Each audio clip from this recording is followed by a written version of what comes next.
Entonces, nada más Ok, listo. Pues entonces lo primero sería iniciar por presentarlo usted. Si gusta decir cómo se llama, la licenciatura que tiene, a qué se dedica. Claro que sí. Bueno, mi nombre es Manuel Ponce Ávila. Soy director de Comercio Exterior y Cumplimiento Regulatorio Aduanero aquí en la empresa canadiense Samuelson Company México. Reporto directamente al corporativo localizado en Toronto, Canadá, al CFO y a la vicepresidencia de Tax en Canadá. Estudié comercio exterior y estudié también Derecho y Asuntos Internacionales en el estado de Chihuahua. Perfecto, muchas gracias. Eh, no sé, como cuánto tiempo sabrá que lleva constituida la empresa o en funcionamiento Sí, claro, aproximadamente. Sí. por supuesto, es una empresa ya arraigada, fue fundada en 1855, estamos hablando ya de 168 años en el mercado, pero tuvo una gran importancia y una gran trascendencia su expansión a principios de los 90, donde creció fuertemente en la parte de Norteamérica, específicamente en la parte de Estados Unidos y Canadá, pero también tiene su huella actualmente aquí en México. Fue fundada por los hermanos Mark y Lewis Samuel en Toronto, Canadá, y la empresa se especializa prácticamente en la manufactura y procesamiento de productos de acero, de aluminio, para diferentes industrias a nivel global. Doy un ejemplo de los sectores en los cuales se posiciona el producto que fabrica y vende el equipo de Samuel, los cuales son el sector automotriz, el aeroespacial, la agricultura, transporte, ferrocarril, entre otros, y tiene presencia en gran parte en Norteamérica, pero también en Europa. Ok, perfecto. Sí, es Ujú. una empresa que lleva mucho tiempo y tiene mucha distribución, ¿no? Por así decirlo. Sí, es una empresa, digamos, familiar, Ok, pero sí. que ha cambiado con el paso del tiempo y de la cual han hecho una gran inversión en todos los países en donde estamos ubicados y está creciendo día con día. En México, por ejemplo, tenemos 7 plantas de manufactura y estamos en total crecimiento. Ok, perfecto. Ujú. Ok.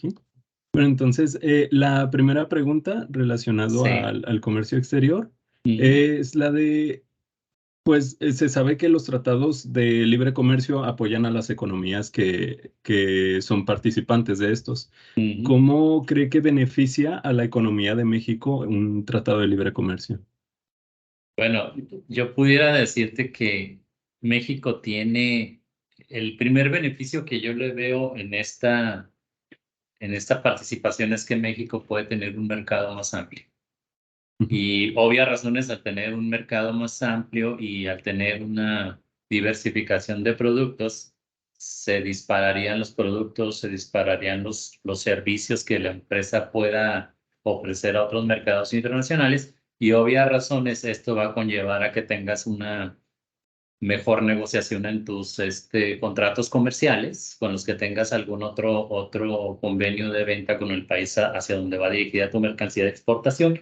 Y sobre todo, puedes competir con precios más justos, más equilibrados al mercado, porque en sí el Tratado de Libre Comercio te va a brindar Sí. una certidumbre jurídica y te va a ayudar a que tu producto se posicione en el país exportador, lo repito de nuevo, más competitivo, pero con una gama de eliminación de impuestos o aranceles hacia donde vas a posicionar tu producto. Entonces, en otras palabras, yo lo resumiría que es una certidumbre jurídica la que te ofrece un tratado de libre comercio celebrado México con otros países, así como una gama de ventajas como lo es la eliminación de un posible impuesto general de importación en aquel país. Ok, excelente. Sí. Ujú. En cuanto a las diferencias culturales con las que se Sí. llega a topar al momento de exportar, ¿ha presentado ciertas dificultades, como, no sé, el idioma o religión, algo por ese estilo? Sí, por supuesto. Has dado en el clavo en el tema del idioma, ¿no? Sí hemos experimentado algunas digamos, coyunturas culturales, así le llamaría yo, y tiene que ver una vez que se celebra el contrato de compraventa con la parte internacional. Voy a poner un ejemplo muy sencillo que tú acabas de comentar, el idioma, el lenguaje, ¿no? Ujú, Las empresas asiáticas, voy a poner en la mesa una empresa, sin decir marca ni nombres, China, que están acostumbrados a hacerlo de alguna manera. Entonces, una de las partes que la otra empresa a nivel cultural no entendería en México es la cultura mexicana. Y lo voy a poner en la mesa con un ejemplo muy sencillo de un puerto que estemos operando en México. Si vas a hacer un embarque de exportación con un puerto, voy a poner en la mesa el puerto de Lázaro Cárdenas o el puerto de Manzanillo, Colima, que son los principales puertos de entrada y salida de mercancías para todo lo que viene o va hacia Asia. Pues bueno, el empresario chino no entiende que el puerto tiene sus propias políticas, no entiende que una mala administración en la cadena de suministro por no tener en tiempo y forma los documentos del embarque como el Bill of Lading, la factura comercial, el packing list, por darte algún ejemplo. Él no va a entender o la empresa china no va a entender que si tienes un deadline o un tiempo límite para liberar un embarque de ese puerto marítimo, ya sea en Manzanillo, ya sea en Lázaro Cárdenas, Michoacán, a él no le interesa. Él te va a decir, oye, yo te negocié contigo en el contrato que el Incoterm era FOB, y yo quiero mi mercancía de salida de tu país, no sé, en 25 días, pero si el puerto tiene una saturación porque no tiene infraestructura o porque la Agencia Nacional de Aduanas de México tuvo que hacer una revisión aleatoria a los contenedores de todos los exportadores en el puerto, pues imagínate cómo le explicas al empresario chino que por cuestiones culturales de cómo opera el puerto, tanto en procesos internos, cultura de la autoridad aduanera en el puerto o en sí la misma administración que opera el puerto por no tener capacidad instalada para poder despachar contenedores, la ujú. empresa china no te lo va a entender. Entonces ahí empieza el estire y afloje en las cláusulas del contrato que tendrías que poner para ir palomeando o haciendo una especie de checklist de lo que tienes que ir Ok, tomando en cuenta para que no te vaya a afectar ni en la salida de tu mercancía de exportación, ni en la entrada de la mercancía de importación para la empresa china, como las cláusulas o penalizaciones que en el mismo contrato de negociación se debieran de estipular o de dejar muy claro por esa cuestión logística, cultural, que en este caso, pues yo le llamaría, pues es una curva de aprendizaje que tanto la empresa sí, mexicana con la empresa asiática tendrían que entenderse en ambos sentidos, ¿no? sí, Los chinos y los coreanos, las empresas coreanas y las chinas son los que yo considero en la práctica, con la experiencia que me ha tocado vivir como consultor en el pasado, es lo más difícil que me puedo enfrentar. ok, Ujú. perfecto. No, sí, entonces Sí, sí, sí se llegan a presentar o bueno, estas diferencias, ¿no? Que complican a veces las totalmente. exportaciones. Y Ujú. el idioma es una de ellas principalmente. Sí. Ujú. Hablando de los contratos internacionales, ¿cuáles Ujú. son como unas cláusulas que son básicas que se deben de establecer para estos contratos? Mira, el contrato internacional de negociación puede estar lo más amplio que uno quiera al momento de hacer la negociación, pero las básicas que no pueden dejar de existir, pues primero enumerarte algunas a nivel general. La descripción de la mercancía, por ejemplo, que se vende, que se compra, el detalle del precio, el precio pactado y sobre todo las condiciones de pago, porque yo puedo ser una empresa que vaya a hacer la negociación de un precio pactado, pero a lo mejor en ese precio pactado no estoy incluyendo ciertos gastos que tanto el vendedor como el comprador debieran de estipular en una cláusula muy específica. Por darte un ejemplo, los gastos de transporte, almacenaje y custodia de las mercancías. El detalle del Sí. pago, si el detalle del pago va a ser en una sola exhibición, si va a ser a 30, 60 o 90 días, o a una vez que arribe la mercancía al puerto final, de puerta a puerta. Las leyes aplicables. Aquí en las leyes aplicables yo pudiera decirte, las separaría en dos rubros, Leo. Ujú, La primera en regulaciones en cuestión de materia de comercio internacional o comercio exterior, y la otra en leyes que apliquen específicamente para cada país de destino. Ejemplo, un país que se pudiera considerar, digamos, conflictivo, puede ser un país del Medio Oriente, por ejemplo, no sé, ahorita no vas a poder tú embarcar algo específicamente a Ucrania, porque sabes que el país está en guerra con Rusia. Ajá. Entonces, ese tipo de escenarios hay que considerarlas en la compraventa y en la negociación porque debemos de ser muy claros y contemplar las leyes aplicables que al país exportador van a cumplir. En México, la exportación está totalmente garantizada en el sentido de que sabes que el gobierno federal te va a dar algunos beneficios por exportar y que apoyes a la balanza comercial. Ok. Pero para el país que recibe, pues es una importación. Entonces, en la importación hay que cumplir con leyes aplicables a cada país, ¿no? Entonces, por eso Sí. lo separé en dos rubros: la de comercio internacional, las regulaciones específicas o alguna norma oficial que se tenga que cumplir allá, y las leyes Ujú. aplicables en otras materias como de defensa, como etcétera. Hay infinidad de leyes que hay que validar. Ok. También el Incoterm que podamos acordar con la parte a negociar. Ejemplo, si vamos a usar un embarque marítimo, pues el más común es que se utiliza es el FOB, ¿no? El Free On Board, que Ujú. prácticamente sí se utiliza muchísimo para cuestiones marítimas, pero en la práctica yo pudiera poner en la mesa otros que funcionan mejor que el FOB, como por ejemplo el DAP, entrega en lugar convenido, ¿no? En el cual tiene ciertas particularidades. Si yo soy la persona o la empresa que va a vender la mercancía, yo puedo negociar ese Incoterm y Sí. negociarlo con la parte que en este caso, quien va a comprar, que será mi cliente, y decirle, ¿sabes qué? Empresa X, pues, yo me encargo y te la pongo en la línea divisora internacional.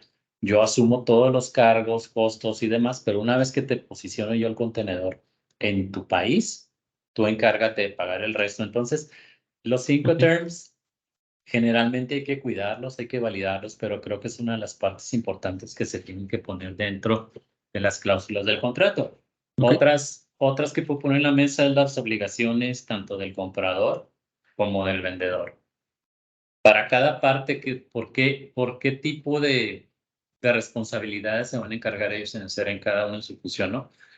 Los detalles del caso de alguna modificación o cancelación a los mismos contratos, es muy importante también mencionar, Leo, porque a Sí. veces no cuidamos esa parte y una suspensión o una cancelación o un cambio inclusive a una cláusula se convierte en penalizaciones que Ujú. cuestan dinero.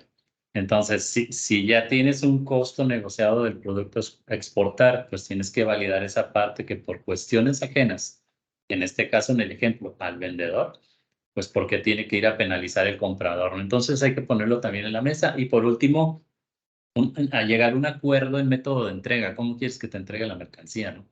A lo Ujú. mejor es una Sí. mercancía que requiere manejo, si va a ser un contenedor dedicado específico porque es voluminoso, tiene exceso de dimensiones, cuánto nos va a costar el flete para maniobrar esa mercancía. Entonces, dentro de las mismas cláusulas, es bien importante que en los términos básicos de comercio exterior y logística pongas un acuerdo comercial en el sentido de cómo nos vamos a recibir y entregar la mercancía. Por darte algunos, son muchos, ¿no? Pero creo que Sí. esos serían los básicos. Sí, algo así. Ok, excelente. Ujú, En cuanto a, por así decirlo, los mecanismos de los acuerdos internacionales y ujú. los tratados de libre comercio que existen, ¿cómo los aprovecha para que se reduzcan las barreras en cuanto a la exportación?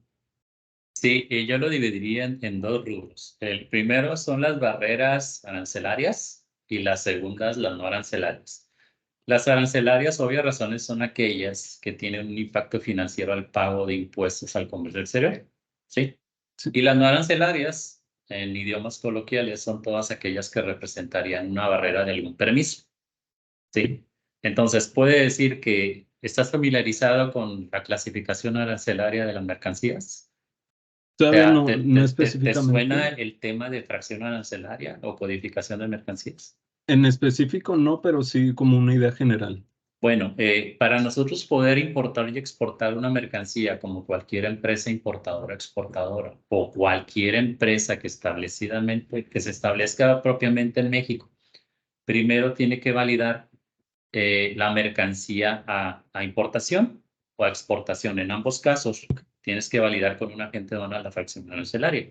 La fracción arancelaria está ligada a la Ley General del Impuesto General, a la Ley del Impuesto General de Importación y Exportación, y ahí tenemos que validar propiamente en base a las características esenciales de esa mercancía el impuesto a previo. Pero también no debemos de dejar a un lado las regulaciones, permisos o cumplimiento que deba tener esa mercancía de importación o exportación.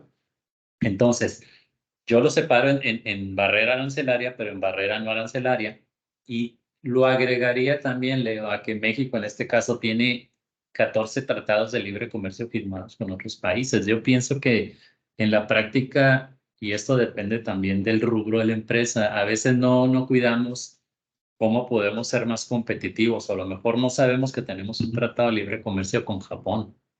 Y Japón es una potencia a nivel mundial en cuestión de manufactura.